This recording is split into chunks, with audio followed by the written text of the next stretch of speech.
Thank you very much. Anyway, as we've discussed, coccidiosis control is certainly very important. And what I'm going to talk about is government-regulated control procedures or methods. And of course, that will be drugs, anticoccidial drugs, which are generally thought of as standalone programs, live coccidiosis vaccination, and a combination of the two where you use an anticoccidial and with a coccidiosis vaccine to sort of modulate the infection. Interestingly enough, that we have 12 registered FDA-approved anticoccidial drugs. If you look on the, you see that when I made this graph, it said that drugs were, if you averaged them, they were 50 years old. But that's a fairly old slide. They're probably 60 years older, or even older. This drug here, Zoline, for the last few years has been the #1 anticoccidial used in the United States. It was approved in the early 1960s. So that, again, is a 60-year-old anticoccidial drug that's still the #1 anticoccidial in the United States. And you can say, well, how did we maintain these 12 anticoccidials that are that old? And it was because of the poultry industry using long-term programming and thinking about rotation in shuttles that we will discuss throughout this presentation. But we should all think ourselves that these drugs are still generally very effective, even though they have quite a number of age. Larry McDougall, my major professor, did this a number of years ago, and I think the thing that you really can see here is that early on in the 1940s to the 70s, we had a proliferation. I mean, there was a tremendous amount of anticoccidials being approved. And of course, some of them still are available. Many of them, of course, have disappeared over time due to miscellaneous uses. But in 1970, the inophorous antibiotic, anticoccidial Monensin, was approved to be used for anticoccidial usage. And soon after that, the other inophores, lasalicid and slinomycin and narasin, all came on. And what that did was because they were so effective that they became almost 100% of the market was using the inophores.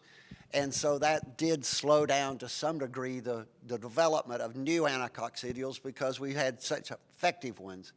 And also about 1990 was about the time that the FDA changed from their regulations on getting anticoccidials approved. So it went from maybe $1 million to $10 or $20 million or many $1 million to approve an anticoccidial.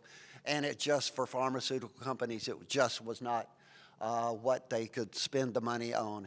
And so there was a couple of reasons why we did not have many anticoccidials since 1970. You will notice in red, these are vaccines. Vaccines are fairly easy to produce.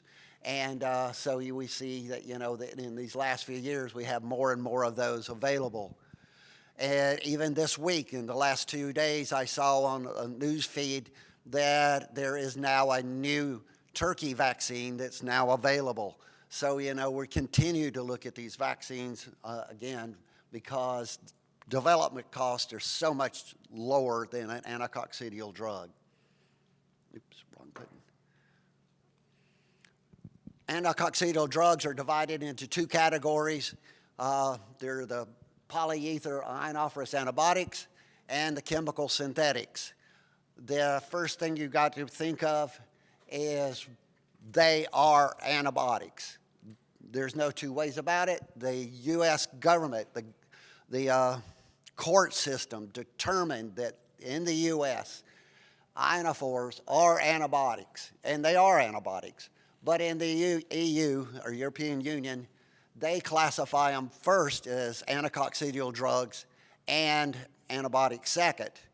And why is that? Well, that's because the inophores are not used in human medicine. So this removal of antibiotics in drug resistance was not applicable to the inophores because, again, they were not used in human medicine.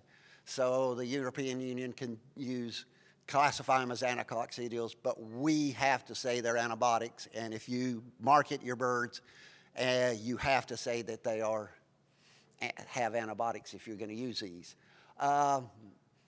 Their broad spectrum of activity, probably the greatest thing that they have is that they don't completely control the coccidia. It's more of a moderate control, and that allows moderation of the coccidiosis to cycle through these birds, so it has a direct effect and an immunological effect, so coming together to make a very powerful control program.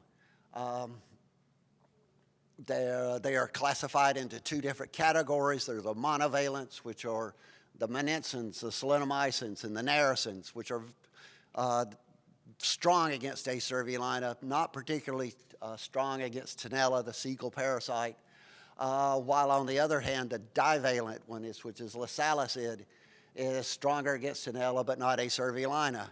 So there is differences, and we can say that there's cross-resistance between them, but really there is a somewhat of a separation. So if you're using in the field, you would want to probably shift from a monovalent to a divalent or divalent to a monovalent just to keep the mode of action and at least as much separation. If you wanted to use a pure ionophore program, it's better to shift back and forth. Originally, and Dr. Jeffers will agree, is that we thought that there would be very little chance of resistance to developing to the ionophores because of this direct and immunological control. There was not a lot of direct pressure onto their activity, mode of action, just limited it. But as I said, almost 100% of the market was using the ionophores over and over and over and over again. And so that's extensive use. We have decreased sensitivity. In many of the chemicals, we say we have resistance. These we decided the better category is decreased sensitivity because it's really not exactly the same degree. Looking at the chemicals, we have 7 of them. They're generally speaking, they're very, very strong. They're broad spectrum for the most part, except for amprolium. Amprolium works best against Amiria tenella, not particularly good against A. cervulina and maxima. Diclazuril is a very interesting one. Probably one of the strongest ones on this list. It'll almost kill the coccidia completely. You have no oocyst in there.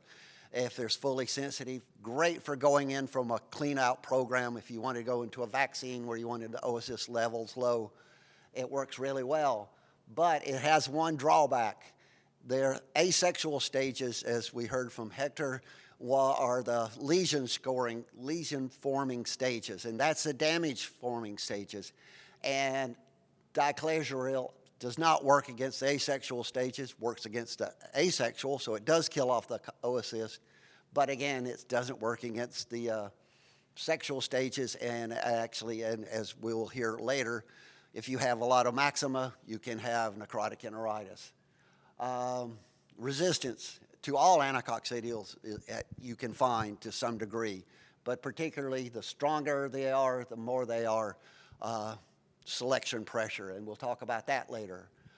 And again, remember that these are no antimicrobial activity. They are not antibiotics. So these 7 we can use and never antibiotics or without antibiotic production. And we've been relying on these tremendously in the last few years, again, because of that market. There is one combination that's available in the United States. There are others around the world, and maybe there's others that are going to be developed.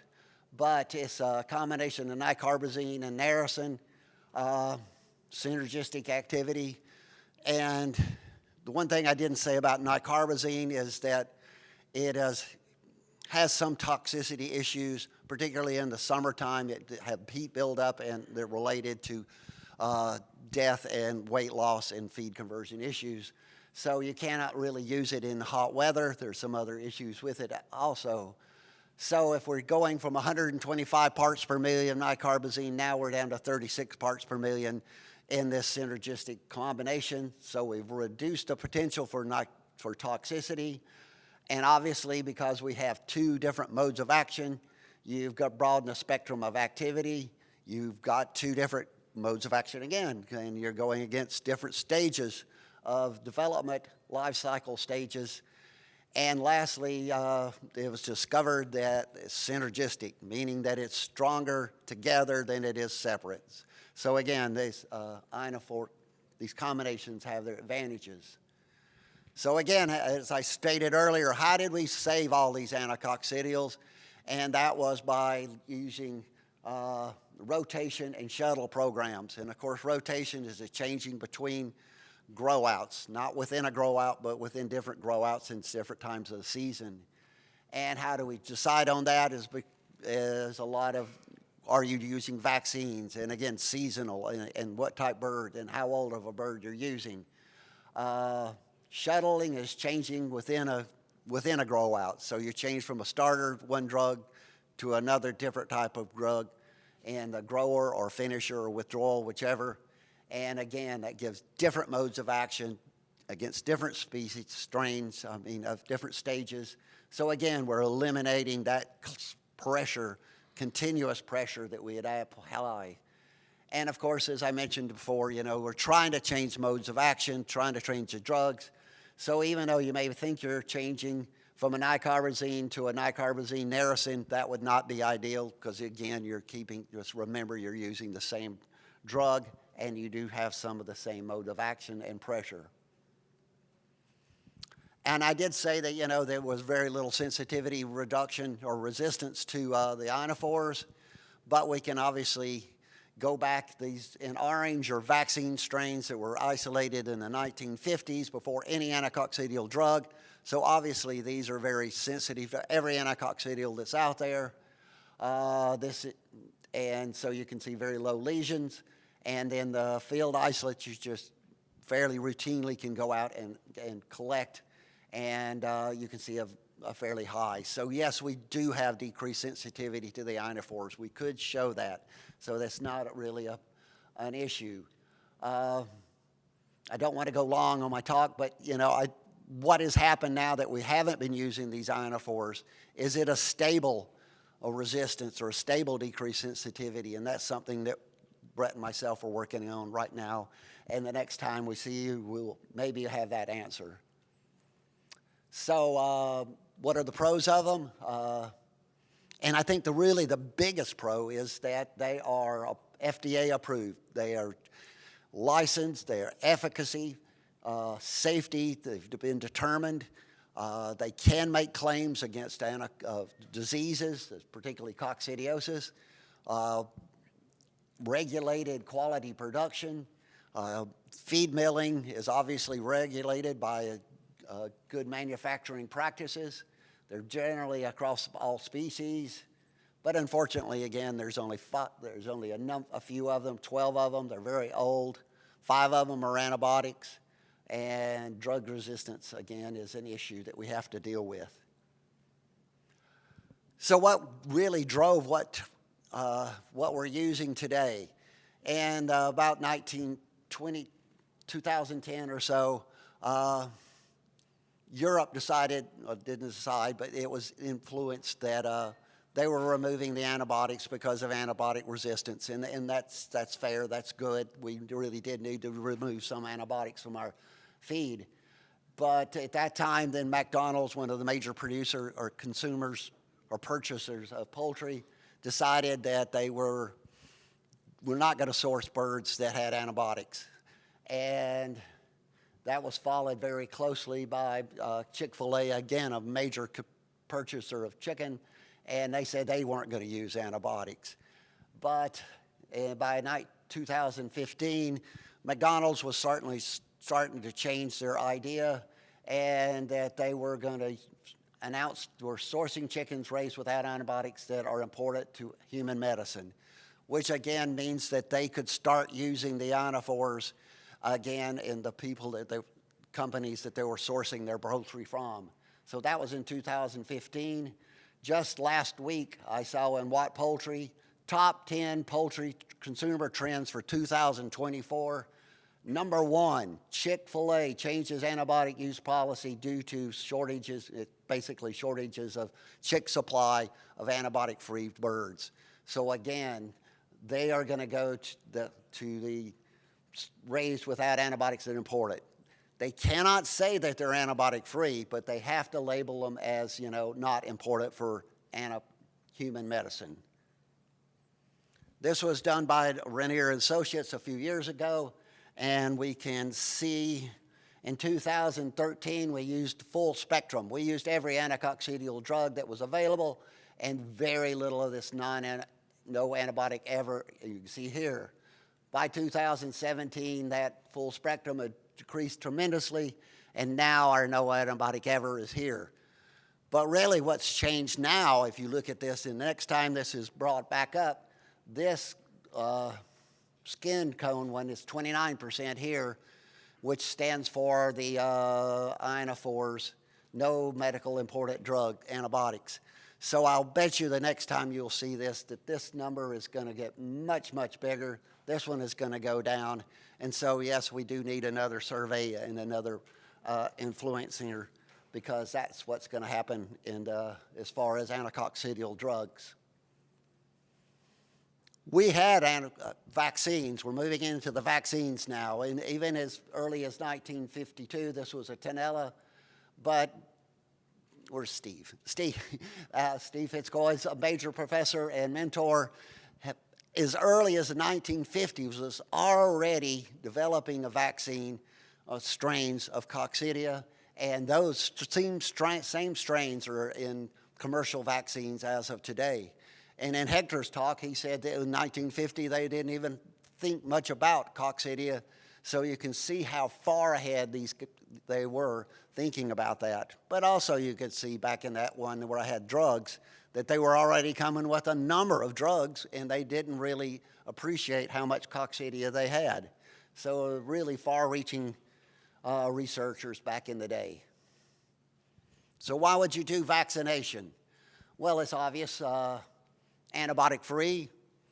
Of course, there's no antibiotics there. Drug-free, the only real way you can do it, antibiotic-free, drug-free, anticoccidial-free, vaccination. There's no residues. There's no withdrawal time, so it really increases flexibility of a market. As I said, there's really no new drugs coming on. We have some combinations, but no really going to get onto our system in the next few years. No resistance development. I get that question all the time. We're reintroducing the Coccidia every time. We do change the population, but there is not resistance to it. Solid immunity against all the strains that we are in those vaccines. Probably one of the really good selling points here is that they're less pathogenic than wild strains. Every vaccine that we have there's difference in pathogenicity, but each and every one of them is less than the wild strains that we have. We often call them wild strain or non-attenuated, but they are certainly less. And lastly, temporarily replacing drug strains, again, an issue of dilution that we'll talk about in a second. Vaccine usage has increased over the years, and of course this is due a lot to, again, the removal of antibiotics and that we only have 12 drugs. But we can see, very linear increase, and that would increase even more into 2024. Probably we're at 70 or even higher in the summertime when we really use a lot of the vaccines. One of the bigger trends with vaccines today is that we were only using them in the summertime, one cycle, then going on to something else. But now we're often seeing, 1 or 2 or 3 cycles.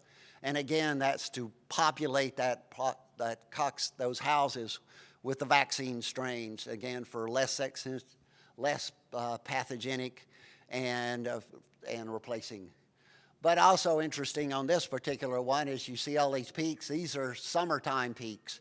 What are these here? These are wintertime peaks. And then what did I say was a great thing to do in the winter with a cold is to bring in nicarbazine, a very effective anticoccidial drug. And so we can see a very cyclic. We'd love to have drugs. Drugs are great because you can put them in there, you know what's going to happen, and there's very little change. So that's always a good thing. What kind of vaccines do we have? We have non-attenuated ones, attenuated, and a combination of them. We give them at day of hatch. Generally speaking, we either spray, usually spray cabinets, and spray a water-based vaccine or a gel-based vaccine. Puts these little droplets on top of the birds, and they preen off, they pick up the droplets or the gel beads, and that is how they consume the vaccine. We do see a little bit more now, a field application where they'll go in and spray on the feeder lids just to increase the coverage, because of really one of the major faults of vaccination is that you can't get 100% coverage by this preening method that we hear here. So there is an advantage to going in and using secondary application. All the vaccines contain A cervellina maxima and tenella, and again, we'll talk about pathogenicity in the next slides. But as Hector said, this is a 7-day life cycle. Vaccines obviously work with each cycle through there. We're releasing antigens, again, immunological control, and stronger immunity develops. And so that's basically how it happens, that with each cycle we have a stronger immunity. And you can very easily go into a poultry house or any operation and pick up birds that are 14 days old, 2 weeks, challenge them, and you can see it's a very linear response of strengthening of immunity each and every week, and very strong immunity by day 35. Another good selling point of vaccines is that immunity will stay. It's not going to wane to a 60-day-old bird or a 70-day-old bird. Once you have good solid immunity, this should be maintained throughout the grow out, and you shouldn't get this late effect of coccidia, which we sometimes get with anticoccidial drugs. As you can see here, again, this is oocyst cycling, and the question earlier about droppings, actually that study was done by myself instead of Pablo, and so we've always enjoyed making these nice little curves. Of course, day 7, you have this peak of, because it's a 7-day life cycle, you find a peak, it's going to sporulate, pick it back up, go into a second generation or a third generation, you'll have a peak in oocyst production in about 2 to 3 weeks. Immunity will set in, and again, as I talked about, is very strong and keeps on going throughout. How does that compare with a drug program? This green line here is a typical what we would expect if a very sensitive inophore program. Again, direct control, immunological control. So it cycles, it gets to a peak at about 3 or 4 weeks, and a little later than you would with your vaccine. And then, of course, immunity will taper back off. So that's generally how that would work. Chemicals, again, I mentioned that chemicals some of them will kill almost all the coccidia. And the problem with that is that you don't get a lot of immunity development because you don't have any cycling. So you've got to have, so here we are with maybe diclazuril or nicarbazine or robenadine. So very little damage to the intestinal tract, which is great. Uniformity is great. Coccidia is perfect. And we're shifting over to an inophore, which can be very perfect also. And it goes up and comes back down just like it was here, but it's, again, pushed out a little because we don't have immunity like we would with just straight inophore. But the big problems is if these drugs or inophores, there's some resistance to it, it easily can push it up this direction into your growth curve, and that can be certainly a significant problem before birds go into market. Resistance, I mentioned. Anyway, we understand that there's mutants in the field already. It's not a mutation like you would see with a virus. It's already there. And the stronger the drug, the stronger selection pressure, generally speaking, the stronger, faster resistance will develop. And so then, increasing the dose might help one time, but obviously that would be more selection pressure. rotation and shuttle programs we talked about. The last one is something we worked on, and again, thank you for being here, Dr. Jeffers, because he was the one that really helped me come up with this idea of looking at reseeding chicken houses with sensitive strains. Again, I can show you that as a study that we did. Excuse me. So this was diclazuril at a poultry complex. They had used it for a few years, and a good bit of resistance was developed. All these are in red. They continued to use it. They shifted on to slinomycin. No, they continued to use it and didn't see a change in resistance pattern.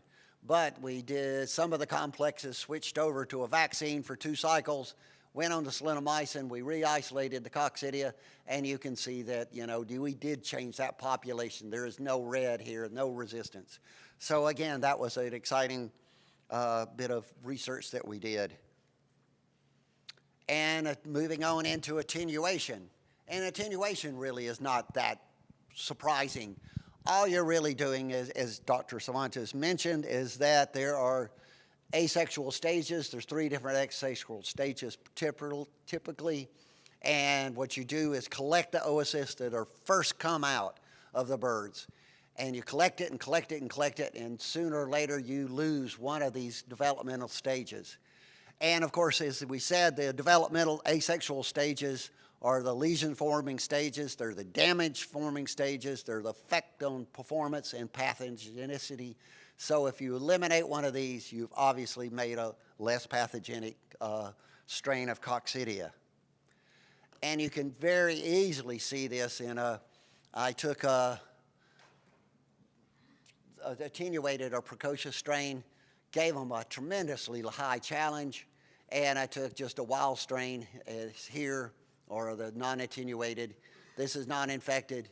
We saw a little bit of feed conversion, but nothing compared to the wild, this non-attenuated strain. I couldn't see a difference in weight gain between the 2 of them. Uh-oh, he's 2 minutes. Okay, no, I'm doing good. But the downside to attenuated is that, unfortunately, by doing that, you have also decreased the reproductive capacity of it. And you can see, again, so you're having a combination of which is really more important. If you can get good application, you have less pathogenicity, and et cetera. So you have to decide which is better. So I've just got one slide on bioshuttles, and really what bioshuttles are really are what we do. You can see that, again, this peak of oocyst shedding. This is your peak of infection. We come in with a low-level anticoccidial, or yes, an anticoccidial, and we can modulate this down. So that's great. And if you do an ionophore, for example, you have an ionophore, even though it's a lower level, you can get that for Clostridium. Or these alternatives are also that have anticoccidial activity are also good for bioshuttle programs. And quickly, vaccines, what are they successful with for expiration date, storage, application, don't use any drugs in the starter feed, and there's a whole list of things we could talk about management procedures for making successful vaccination. So how do you decide drug versus vaccine, antibiotic or no antibiotic, attenuated versus non-attenuated? What's your season? What's your weights? What's your stocking density? There are so many things we could talk all day on. And and will a vaccine, bioshuttle be helpful for you? And sorry, Brett, I'm not going to ask. I don't want any questions, but I have a question for you. So you see here that I said that drugs don't 100% control coccidia, vaccines don't control 100% coccidia. What will 100% control coccidia? Does anybody know? How many people think you can 100% control coccidia? Raise your hand. Nobody. Oh, well. So anyway, you certainly can, and Hector mentioned this.